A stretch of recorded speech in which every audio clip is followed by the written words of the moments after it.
Magnanam Timirandasya Gyanam Jana Shalakaya Chaksharum Militam Yena Tasmai Shri Gurave Namaha. Jai Gurudev, tout le monde. Vous avez des questions?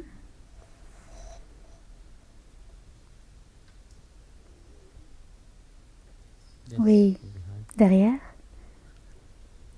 Là, juste à côté de vous, il y a une personne. Parce qu'elle est âgée, vous ne la voyez pas?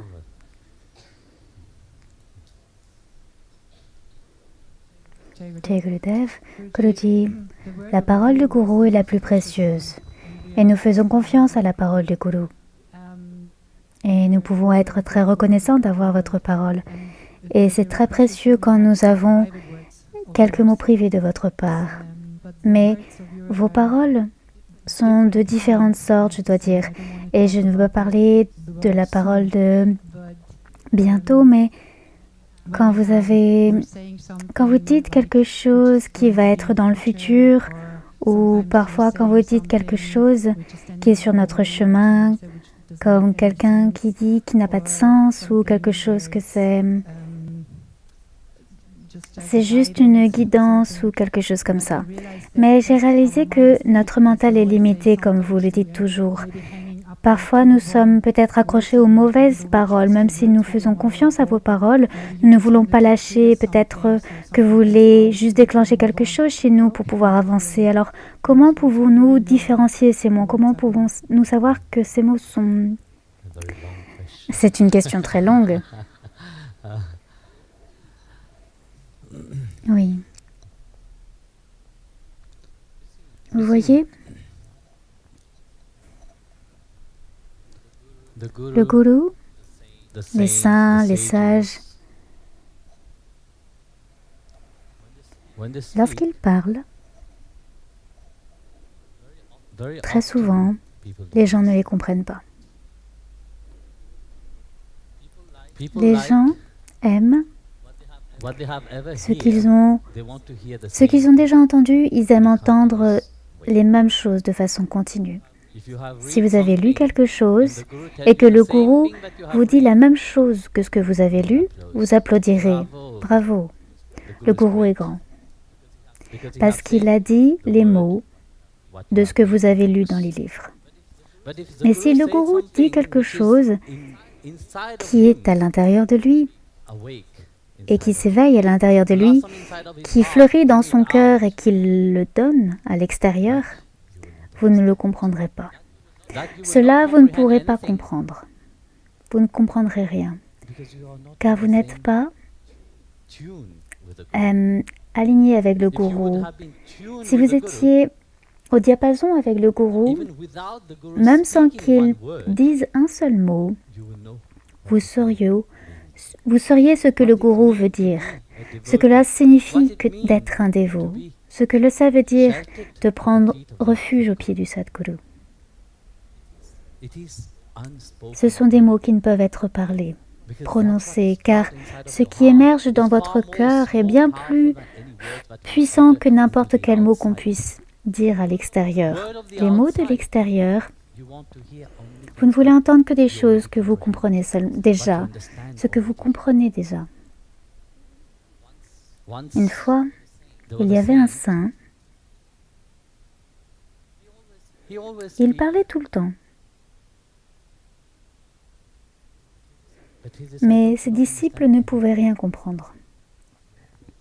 Donc, ils l'ont approché et ont dit « S'il vous plaît, pouvez-vous nous enseigner quelque chose que nous pouvons comprendre ?» Le gourou a dit « Mais tout au long de ma vie, j'ai parlé, je vous ai donné les enseignements, mais ils ne comprenaient pas. Vous n'êtes pas aligné avec moi. » Et il a dit « D'accord, demain vous venez, je vous enseignerai. » Donc le lendemain, tout le monde est venu avec beaucoup d'impatience. Il était là, il a levé sa main droite, et il a montré 2 doigts. Et il a parlé.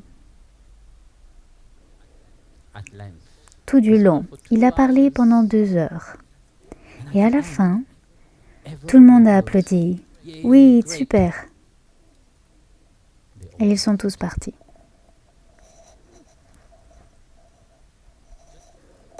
Juste avant de partir, le gourou a levé la main gauche. Pardon, vice-versa. La droite ou la gauche, ça n'a pas d'importance. Et donc ils étaient choqués. Et ils ont demandé, qu'est-ce que cela signifie? Vous avez levé, on va dire, la main droite, et vous avez parlé, et on a tout compris. Et avant qu'on parte, vous avez levé la main gauche avec les mêmes 2 doigts. Qu'est-ce que cela signifie? Nous voulons comprendre, vous voulez parler plus? Et le gourou a dit, eh bien, ce qui a été dit sont les mots que vous comprenez. Ce sont les mots qui viennent des livres. Et c'est ce que Kabir a dit. Kabirji disait également les mots des livres qui sont écrits noir sur blanc. Parce que votre mental est tellement formé sur une seule façon de comprendre. Vous êtes concentré sur les choses que vous comprenez déjà. Vous voulez comprendre ce que vous comprenez déjà de façon plus compréhensible. Quelle est l'utilité de tout cela? Vous aimez entendre des histoires pour que vous puissiez rêver de ces histoires fantaisistes que tous les imbéciles vous racontent. Mais eux-mêmes, ils n'en ont pas fait l'expérience parce qu'ils l'ont lu d'un livre et ils vous racontent les mêmes histoires fantaisistes que vous avez lues et vous aimez cela. Mais les mots qui sont nés de l'essence du gourou lui-même, c'est-à-dire les vrais Védas qui sont dans le gourou, cela n'est pas compréhensible pour le dévot. Car ce n'est pas la même chose que ce que vous avez lu. Vous voyez, comprenez ce que je vous dis maintenant. Dans votre mental, quand vous entendez les mots du gourou, est-ce que vous avez à l'intérieur de votre mental, vous comparez alors les deux. À l'intérieur de vous, c'est en constante comparaison. Quand vous êtes confus avec les deux et que vous essayez de comprendre, c'est là alors que la mauvaise compréhension naît. Même si vous essayez de comprendre ce que le gourou vous dit, le Sadguru, ce qu'il vous dit, ce sera incompréhensible pour vous. Car dans votre mental, vous avez une certaine idée, une certaine façon, certaines choses qui vous ont été expliquées et comment elles doivent être. Et ce que le gourou vous dit, vit. C'est les Védas vivants, c'est les écritures vivantes. Mais cela n'est pas compréhensible. Et pourtant, vous posez la question, comment puis-je comprendre? Un bhakta, un dévot. Plutôt, je posais une question. Vous savez, à Swami Aniruddha et à d'autres. J'écoutais le discours de Swami Aniruddha et c'est vrai. Ce que Namarvar a dit. Pour gagner l'amour du gourou, ce n'est pas une chose facile. Gagner la confiance du gourou n'est pas facile. Et c'est pour ça que dans mes satsangs, je dis que je ne fais confiance à personne. Et c'est vrai. Tant que vous avez un mental, ce n'est pas que je ne vous fais pas confiance, vous, en tant que personne, mais je ne fais pas confiance à votre mental. J'ai vu des gens changer. D'un moment, ils disent « Oh, Guruji, je vous aime. Je donnerai ma vie pour vous. » Et à quel point rapidement le mental change et oublie tout. Pensez-vous que vous pouvez faire confiance à une telle personne? Ont-ils réellement compris ce qu'est l'amour? C'est la question que j'ai posée à l'extérieur. En un seul mot, dites-moi, qu'est-ce que l'amour? Lorsque nous parlons de prem, qu'est-ce que c'est? Une personne a donné une réponse. D'autres disaient Satchidananda, d'autres disant béatitude, Dieu. Mais ce n'était pas la réponse que je voulais. Lorsque nous parlons de l'amour, nous parlons d'une chose, c'est l'inconditionnel. Tant qu'il y a une condition dans votre mental, vous ne vous êtes pas encore abandonné. Un bhakta ne vit pas pour lui-même. Si vous comprenez le mot dévoué,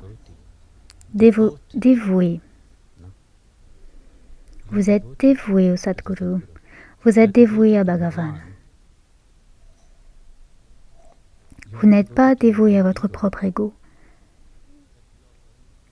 Mais très souvent, vous êtes plus dévoué envers votre propre soi égoïste plutôt que vraiment un dévot. Un dévot n'est pas quelqu'un qui a quelque chose pour lui-même. Quand vous vous appelez dévot, votre vie n'est même pas à vous. Vous avez donné votre vie, vous avez demandé Sharanagati, vous dites oui Bhagavan, je deviens ton dévot et je ne m'appartiens plus à moi-même, j'appartiens seulement à toi. Si vous lui appartenez à lui, si vous appartenez à Bhagavan, qu'est-ce qui vous appartient vraiment? Lorsque vous vous êtes donné à lui, ce soi, vous l'avez donné à Dieu. Alors qu'est-ce qui vous appartient?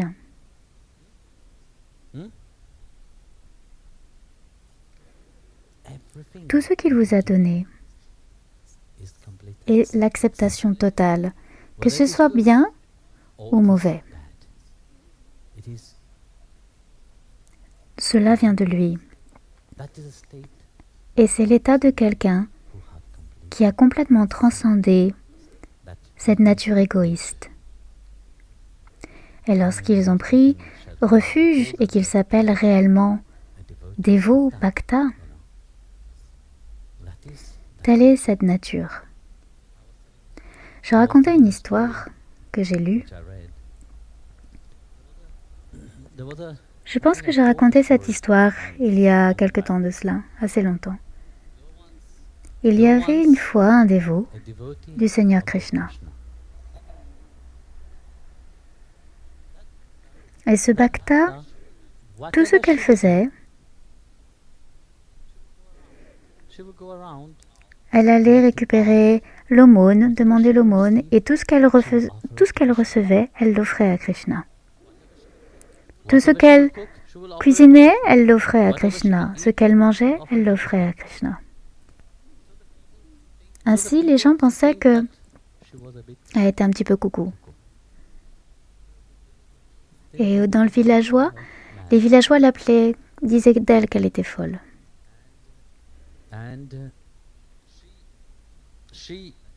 Et comme j'ai dit, tout ce qu'elle recevait, elle l'offrait à Krishna. Lorsque quelqu'un, dans cette humeur,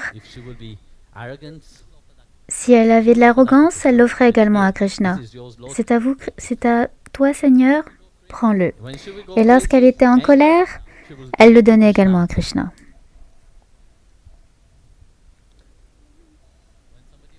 Quand quelqu'un venait et, jurait sur elle, elle venait et elle jurait aussi devant Krishna. Alors un jour, elle a décidé d'aller faire un pèlerinage. Elle a fermé sa maison et elle est partie en pèlerinage. Des mois plus tard, elle est revenue. Tout était sale. Vous savez, parfois vous fermez une pièce et il y a de la poussière qui s'accumule. Et qu'est-ce qu'elle a fait? Elle a tout nettoyé, un petit peu en colère, pas très contente. Et toute la poussière qu'elle avait collectée, ramassée, elle l'a jetée sur Krishna, sur la déité de Krishna. À Vaikuntha, Bhagavan est là, assis. Et alors qu'il était assis, voyez, Bhagavan Krishna n'est jamais seul. Et il y avait une pile de poussière qui tout d'un coup lui est tombée dessus.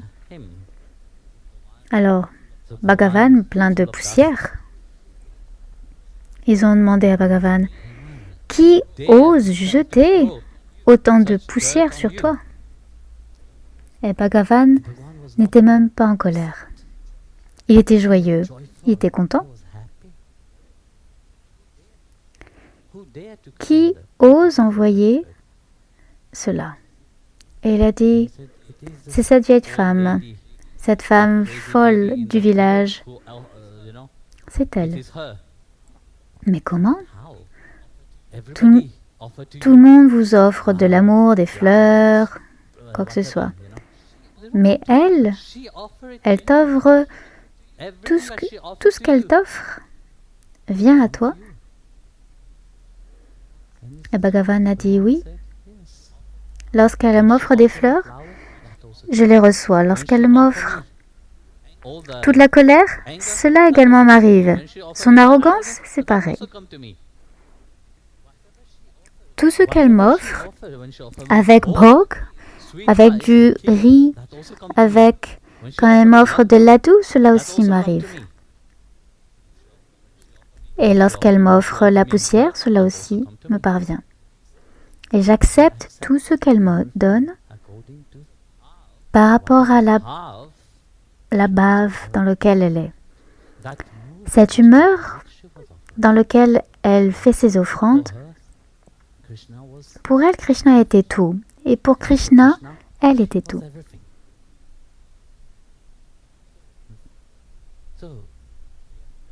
Entendant cela, vous savez, le mental, maintenant, il se dit, oui, peut-être qu'on offrir des poussières ou des choses comme ça, mais non. D'abord, il faut apprendre à offrir les fleurs de l'amour. Elle avait une telle bave que pour elle et son bien-aimé, il n'y avait pas de différence. Elle offrait à son bien-aimé ce qu'elle avait elle-même. Et c'est cet état, c'est l'état d'un bhakta. Un tel bhakta, oui, le gourou peut avoir confiance. Le Bhagavan lui-même peut avoir confiance en ce bhakta. Car leur mental, c'est pour cela que Swami Aniruddha parlait de... Vous savez, leur mental n'est pas pour eux. Dans l'état dans lequel ils font les choses n'est pas compréhensible. Ce que fait le gourou n'est pas compréhensible pour le mental. C'est pourquoi tout ce que fait le gourou, vous le jugez, vous avez des critiques. Vous pensez que oui, vous savez mieux que le gourou lui-même. Alors vous devriez être le gourou. C'est ce que tout le monde veut être, non? Que les gens puissent les écouter. Et on le voit en Inde, beaucoup sont comme ça. Ils n'ont pas encore perçu Bhagavan, ils n'ont même pas ressenti juste un aperçu de cet amour qui s'appelle Satchidananda, mais pourtant ils deviennent de grands gourous. D'abord, apprenez à offrir cette fleur d'amour. Et ensuite, vous pouvez être en accord avec les mots du Sadguru. Sinon, c'est très difficile. Sinon, on continue à faire semblant. Ce monde est un monde où l'on prétend. Votre fausseté sera applaudie. Lorsque vous êtes réel, par contre, on vous descendra, diminuera, et c'est ainsi qu'est le monde. Et vous le voyez chaque jour, et on le voit partout. Plus vous êtes faux, plus les gens vont vous élever. Plus vous êtes réel, personne ne veut vous écouter, personne ne veut vous comprendre. Les gens, vous voyez, regardez ces beaux arbres. Ils sont faux. Parfois, les choses fausses, les fausses fleurs paraissent plus jolies. Mais quand vous les touchez, vous presser dessus pour voir si c'est réel ou pas. Non, je me souviens une fois, je suis allée quelque part. C'était une belle plante verte. La première chose que j'ai fait, j'ai pressé dessus. Quelqu'un m'a vu et m'a dit, c'est un faux. Mais lorsque vous le regardez, ça paraît tellement réel. Une fois, quelqu'un, il a acheté une plante et chaque jour, vous savez, dans la tradition hindoue, on doit mettre de l'eau pour Tulsi. Donc chaque jour, il mettait de l'eau. Mais quelqu'un observait et alors qu'il mettait le pot, il n'y avait pas d'eau qui tombait. Il y avait juste le pot qui était là. Il prétendait. Et cette personne allait demander à la personne qui mettait de l'eau, tous les jours, je vous vois mettre de l'eau dans cette plante, mais je ne vois pas d'eau qui tombe. Et bien sûr, c'est du plastique. Pourquoi devrais-je? Mais alors, pourquoi est-ce que vous faites un tel acte? C'est pour que les gens puissent voir. Pour que les gens ne parlent pas. C'est une plante et je fais semblant de prier. Et c'est le monde où l'on prétend. La réalité fausse. Tout ce que vous voyez autour, ce n'est que des choses fausses. Et quand le Sadhguru vient pour vous rappeler de la réalité, pensez-vous que vous allez l'accepter juste comme ça?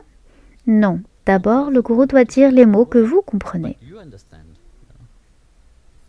Avant, lorsque je parlais, les gens ne comprenaient rien. C'est pour ça que j'ai dit, ne vous inquiétez pas. Je ferai le reste.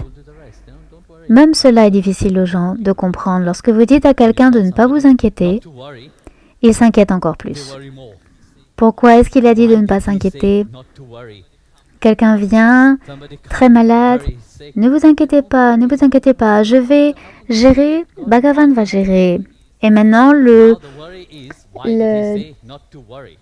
la peur, c'est pourquoi est-ce qu'il a dit de ne pas s'inquiéter?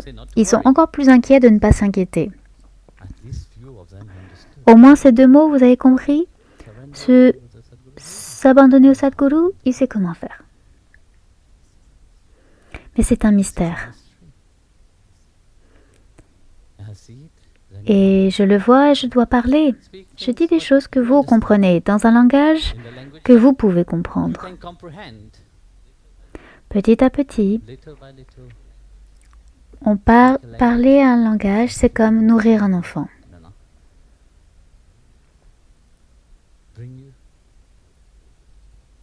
Mais jusqu'à quel point cela vous amène au changement? Est-ce que vous voulez changer? Il ne s'agit pas de moi. Souvent, les gens viennent et me demandent « Qu'est-ce que vous voulez, Guruji? Qu'est-ce que je puis faire pour vous ?» Mais je ne veux rien de qui que ce soit. J'ai déjà tout. Ce matin, quand j'étais près de la fenêtre, je pensais à ma vie. Et ensuite, j'ai vu Swami Akash qui passait. « Viens, viens », je lui ai dit. « Viens prendre un thé. »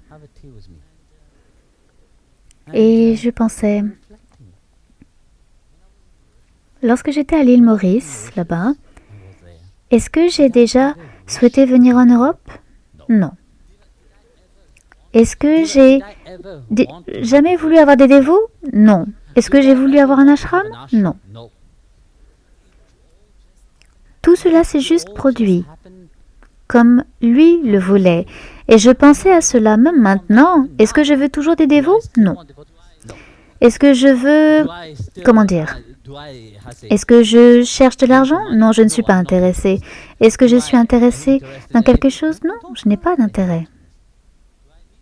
Est-ce que j'ai besoin de quelque chose? Non, je n'ai besoin de rien. Je peux être heureux par moi-même. Et je suis heureux par moi-même.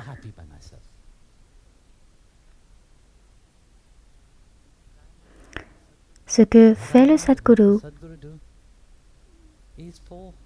c'est pour rappeler à tout le monde la chose la plus importante que vous avez à l'intérieur de vous. Et il est certain que pour comprendre ce que le Sadhguru fait, c'est quelque chose de très incompréhensible. Même si vous êtes resté avec le Sadhguru pendant de très nombreuses années, ne pensez pas que vous avez compris quelque chose par rapport à lui. Ne pensez pas que ce qu'il vous dira, vous le comprendrez. Ça n'aura pas de sens pour vous, à moins que vous êtes aligné avec lui. Et alors, il n'a même pas besoin de vous dire quoi que ce soit. Vous le saurez, car cette connexion intérieure est bien plus forte que la connexion extérieure, que les mots extérieurs. Une fois,